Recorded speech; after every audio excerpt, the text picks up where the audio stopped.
आज की तारीख में दो अदालतों से बड़ी खबर निकल करके सामने आई। एक अदालत पुणे की एमपी एमएलए कोर्ट, और वहां पर राहुल गांधी के वकील ने लिटरली सावरकर के पोते को, गोडसे के नाती को, यानी कि सात्विकी सावरकर को, उनको लथेड़ दिया। यहां तक कि पैसों का लेखा जोखा तक नहीं दे पाए। आरएसएस मॉडल पर काम कर रहे हैं। यह बयान आज की तारीख में कोर्ट में दर्ज हो गया। जी हां, सात्विकी सावरकर की जबानी जब सवाल किया मिलिंद पवार ने, जो राहुल गांधी के वकील हैं। तो दूसरी तरफ इलाहाबाद हाई कोर्ट से भी आज एक खबर आई। फैसला आया, उसे खबर ही कही, और उसने बताया कि कैसे अदालतें दो आंखें करती हैं। सारी बातें जरा विस्तार से समझेंगे। पुणे वाली जो खबर है ना, वो राहत देने वाली है, लेकिन इलाहाबाद हाई कोर्ट की जो खबर आई है वो चौंकाने वाली है। एक जगह सात्विकी सावरकर की याचिका है, यानी कि गोडसे के नाती की, गांधी के हत्यारे के नाती की, तो दूसरी जगह पर मोदी जी के एक चेले की याचिका थी। और मोदी जी का कौन सा चेला? वही कुख्यात विख्यात प्रख्यात जो बार बार जेट सिक्योरिटी मांग रहा है, विघ्नेश सिसर, कर्नाटका के आने वाला। सारी बातें जरा इत्मीनान से समझेंगे, खुलकर दोनों खबरों पे जरा आज विश्लेषण करेंगे। नमस्कार, मैं स्वप्निल और आप मुद्दा देख रहे हैं। दोस्तों, आगे बढ़े उससे पहले वही छोटी सी अपील। मुद्दा इन दिनों एक गंभीर आर्थिक संकट से जूझ रहा है। एक तरफ हमारे मेन बैंक अकाउंट्स बीते लंबे समय से फ्रीज चल रहे हैं, तो दूसरी तरफ हमारे 2.5 साल पुराने चैनल को हमसे लंबे समय तक छीन कर भी रखा गया था। ऐसे में डे टू डे ऑपरेशंस में मुद्दा को काफी मुश्किलों का सामना करना पड़ता है। लिहाजा आपसे गुजारिश है, यदि आप चाहें तो स्क्रीन पर दिख रहे क्यूआर कोड या फिर के नीचे दिख रहे यूपीआई नंबर्स के जरिए मुद्दा की छोटी छोटी मदद जरूर कीजिएगा, ताकि हमारी बेबाकी यूं ही बरकरार रहे। अब आगे बढ़ते हैं, और बारी बारी से सबसे पहले मैं आपको जरा ये दोनों खबरें दिखा देना चाहता हूं। सबसे पहले सावरकर वाली खबर, सात्विकी सावरकर से जुड़ी ये खबर, वो आपकी स्क्रीन पर है, गौर से देखिए। जी हां, कई और स्वीकारोक्तियां सामने आई, और किसने उगला ये सच? तो एक बार फिर सात्विकी सावरकर ने। क्या उगला वो अभी इत्मीनान से बताऊंगा, और इससे पहले और क्या हुआ इस मामले में, कैसे खुद से इसने और भी कुछ उगल दिया था कोर्ट में, वो भी बताऊंगा। माफीनामा ओमा सब आ चुका है, सब कोर्ट में दर्ज हो रहा है, सब अब रिकॉर्ड बन रहा है, दस्तावेज तैयार हो रहे हैं अदालत में। दूसरी तरफ इलाहाबाद हाई कोर्ट वाली खबर, लेकिन एक देख लीजिए, ये कॉकरोच जनता पार्टी जो आजकल आई है ना, हालांकि मैं इसे प्रोपेगेंडा ही कहता हूं, इसके खिलाफ भी विघ्नेश एस सिसर पहुंचा था इलाहाबाद हाई कोर्ट। हालांकि ये सिर्फ और सिर्फ दिखावा था, सिर्फ और सिर्फ दिखावा। याचिका लगाई थी इसने, वो याचिका आज खारिज हो गई। किस ग्राउंड पे खारिज हुई वो सुनेंगे, और उसके बाद राहुल गांधी के मामले से इन दोनों मामलों की तुलना करेंगे ना जवाब। राहुल गांधी के नागरिकता वाला मामला हो, या आय से अतिरिक्त अधिक संपत्ति का मामला हो जो इलाहाबाद हाई कोर्ट में चल रहा है, तो फिर पर्दा उठेगा। अब जरा सावरकर वाले केस की तरफ चलते हैं और समझते हैं कि आज क्या क्या हुआ पुणे के एमपी एमएलए कोर्ट में। दरअसल पुणे के एमपी एमएलए कोर्ट में सात्विकी सावरकर से मिलिंद पवार ने एक सवाल पूछा। सीधा सा सवाल था कि भाई एक बात बताओ, ये जो तुम वीर सावरकर कहते रहते हो, ये वीर की उपाधि कैसे मिली, किसने दी? तो सात्विकी सावरकर ने कहा, इसका कोई ऐतिहासिक तथ्य तो मौजूद नहीं है, लेकिन जब प्लेज वगैरह हुए वीर सावरकर पे, फिल्म वगैरह बनी, फिल्मोग्राफी हुई, किसी ने कविता लिखी, तो वहीं पर किसी ने सावरकर को वीर कह दिया, और तब से ये वीर शब्द चला आ रहा है। यानी कि किसी ने उपाधि नहीं दी थी, बल्कि किसी कवि ने लिख दिया, किसी नाटककार ने लिख दिया वीर, तो तब से वो हो गए वीर।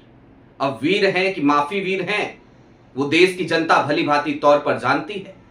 पहचानती है, लेकिन जनता तो ये भी पहचानती है कि संघियों की नस नस क्या होती है, उससे भी वाकिफ है।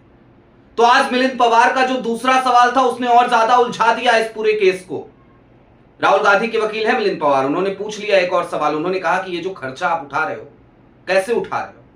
तो उन्होंने कहा जी निजी है, मेरा पैसा है, मैं खुद से उठा रहा हूं खर्चा। मिलिंद पवार तो सबूत लेके पहुंचे थे। उन्होंने कहा आप एक अभियान चलाते हो, घर घर सावरकर हर घर सावरकर। वो याद है ना आपको नारा, घर घर मोदी हर हर मोदी? तो वैसे ही ये भी एक अभियान चलाते हैं, घर घर सावरकर। और उसके थ्रू ये सावरकर के नाम की टी शर्ट, सावरकर के नाम की पेन, सावरकर के नाम की डायरी, ये तमाम चीजें ये बेचते हैं। तो उन्होंने कहा कि भाई ये जो आप घर घर सावरकर, ये जो आप चला रहे हो अभियान, इससे जो आपकी इनकम होती है इसका ब्यौरा है आपके पास कि आपने कितना खर्च किया, कितनी टी शर्ट छपवाई, कितने पेन जो है बनवाए, कितनी डायरियां छपवाई, उसमें आपकी क्या लागत आई और आपने क्या कमाई उससे करी? तो उन्होंने कहा नहीं जी, इसका कोई आधिकारिक ब्यौरा, कोई ऑफिशियल ब्यौरा मेरे पास नहीं है, क्योंकि ये कोई रजिस्टर्ड संस्था नहीं है मेरे पास, ये कोई पंजीकृत संस्था नहीं है। यानी कि आरएसएस मॉडल के ऊपर ही चल रहे हैं कि भैया दक्षिणा ले रहे हैं लेकिन पता नहीं है। और पता क्या नहीं है, बताना ही नहीं है, क्योंकि रजिस्ट्रेशन करा लेंगे तो बताना पड़ेगा कि देश के कितने लोगों से कितना पैसा कहां से इकट्ठा हुआ और पैसा कहां खर्च हुआ। तो जब रजिस्ट्रेशन ही नहीं होगा तो फिर बताने की जरूरत ही नहीं है। तो आज ये भी कहानी खुली। इससे पहले की तारीख में इसी कोर्ट में यही सात्विकी सावरकर, आपको याद होगा, इसने माफीनामा भी स्वीकार किया था। कहा था हाँ जी 7 बार माफी मांगी वीर सावरकर। वीर सावरकर इसने बोला मैं नहीं बोल रहा हूं, माफी, दर्शक नाराज हो जाते हैं, लेकिन इसने स्वीकार किया था। इसके अलावा इसने यह भी स्वीकार किया था कि हाँ उन्हें पेंशन मिलती थी अंग्रेजों से, वो पेंशन लिया करते थे। उसके अलावा इसने यह भी स्वीकार की कि उन्होंने बिल्कुल अंग्रेजों से वायदा किया था कि आप हमें जेल से निकालिए, उसके बाद मैं वफादार रहूंगा आपके प्रति। यानी कि जिस बात पर बार बार भाजपाई चिढ़ते हैं, संघी चिढ़ते हैं, उनका इकोसिस्टम चिढ़ जाता है, मरने मारने पे तैयार हो जाता है, हाथापाई पे उतर आता है कि भैया तुमने सावरकर का अपमान कर दिया। उन्हीं का पोता और गोडसे का नाती, क्योंकि गोडसे के छोटे भाई गोपाल गोडसे की जो बेटी थी उन्हीं का बेटा है ये सात्विकी सावरकर। और गोपाल गोडसे की ही जो बेटी थी उनसे ही शादी हुई थी सावरकर के भाई के बेटे की, यानी कि नाती है ये गोडसे का, ये समझ लीजिएगा।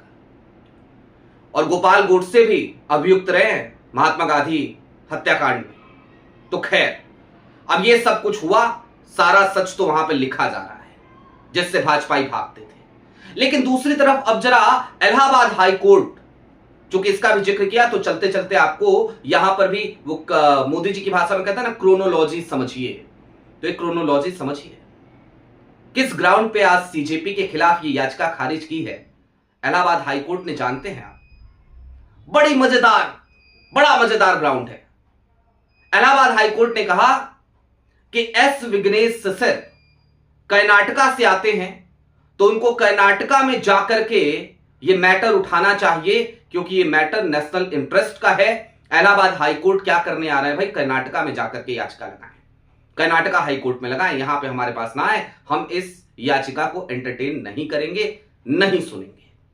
सीजेपी वाले मामले में, कॉकरोच जनता पार्टी के मामले में यह बात इन्होंने कह दी।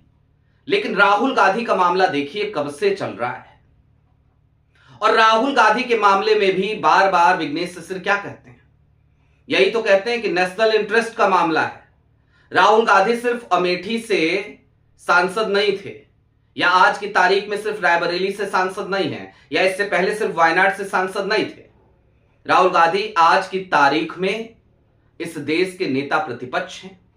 राहुल गांधी इस देश की एक बड़ी पॉलिटिकल पार्टी के राष्ट्रीय अध्यक्ष रहे हैं। नेशनल इंटरेस्ट का ही मामला है अगर उस व्यक्ति के पास दोहरी नागरिकता है तो। देश की सबसे बड़ी पंचायत का मामला है। लेकिन इलाहाबाद हाई कोर्ट बार बार एस विघ्नेश सिसर की याचिकाओं को एंटरटेन करता है, लेकिन जब बात आई कॉकरोच जनता पार्टी की तो एस विघ्नेश सिसर को कह दिया गया कि चूंकि आप कर्नाटक से आते हो तो कर्नाटक हाई कोर्ट जाओ, हम यहां पे एंटरटेन नहीं करेंगे। तो राहुल गांधी वाली याचिका में यह बात क्यों नहीं कही जाती? क्या वहां पर यह ग्राउंड नहीं बनता? जाहिर सी बात है बनता है। या फिर कि यह ग्राउंड सिर्फ इसलिए नेगोशिएट कर लिया जाता है कि चलो सांसद हैं उत्तर प्रदेश से। अरे अगर उत्तर प्रदेश से सांसद हैं तो आज हैं, इससे पहले तो केरल से सांसद थे, वायनाड से सांसद थे, और आज तो वो देश के नेता प्रतिपक्ष हैं, एक संवैधानिक पोजीशन पे बैठे हैं। तो निश्चित तौर पर नेशनल इंटरेस्ट का मामला तो अभी भी बनता है। फिर भला ये दो आंखें क्यों की जा रही हैं, ये सवाल क्यों ना उठाया जाए? दोस्तों, अब चलते चलते एक बात को समझिए। न्यायपालिका में इसलिए मैंने कहा था कि एक खबर बड़ी राहत देगी, लेकिन दूसरी खबर की जो क्रोनोलॉजी है वो सोचने पर विवश कर देगी। हालांकि हम माननीय अदालतों पर टिप्पणी करने से बचते हैं, कोशिश करते हैं उनका सम्मान करें, हमारे दिल में बहुत सम्मान है, लेकिन फिर भी सवाल जब जहन में आता है तो सवाल उठाना पड़ता है। इस देश के मुख्य न्यायाधीश ने कहा था इस देश के युवाओं को कॉकरोच, और उसी का फायदा उठाकर आम आदमी पार्टी समर्थित एक प्रोपेगेंडा की शुरुआत हो जाती है कॉकरोच जनता पार्टी। कांग्रेस सड़कों पर है, लेकिन कॉकरोच जनता पार्टी 6 जून को आ रही है तो उसको देखिएगा, उसको खूब कवरेज मिलेगी। कांग्रेस को कवरेज नहीं मिल रही है, उसे कवरेज मिलेगी। और सिर्फ बात गोदी मीडिया की नहीं है। यूट्यूब पर काम करने वाले बहुत सारे लोग भी कांग्रेस के सड़क के संघर्ष को कवर नहीं कर रहे हैं। छोड़ रखा है उन्होंने, आंखें मूंद रखी हैं। कॉकरोच कॉकरोच और कॉकरोच, उस पे बात चल रही है। और इन सब के दरमियान हो क्या रहा है? हो ये रहा है कि जो मूल मुद्दे हैं उन मुद्दों से देश भटक रहा है। जिन मुद्दों पर कांग्रेस आवाज उठा रही है उन मुद्दों पर चर्चा नहीं हो पा रही। आपकी क्या राय है वो हमें कमेंट बॉक्स में जरूर बताइएगा। अभी के लिए दीजिए इजाजत। चलते चलते फिर वही अपील, चैनल पे नए हो तो सब्सक्राइब करते हुए जाइएगा। सक्षम हो तो मुद्दा की छोटी छोटी मदद जरूर कीजिएगा ताकि हमारी बेबाकी यूं ही बरकरार रहे। बहुत शुक्रिया।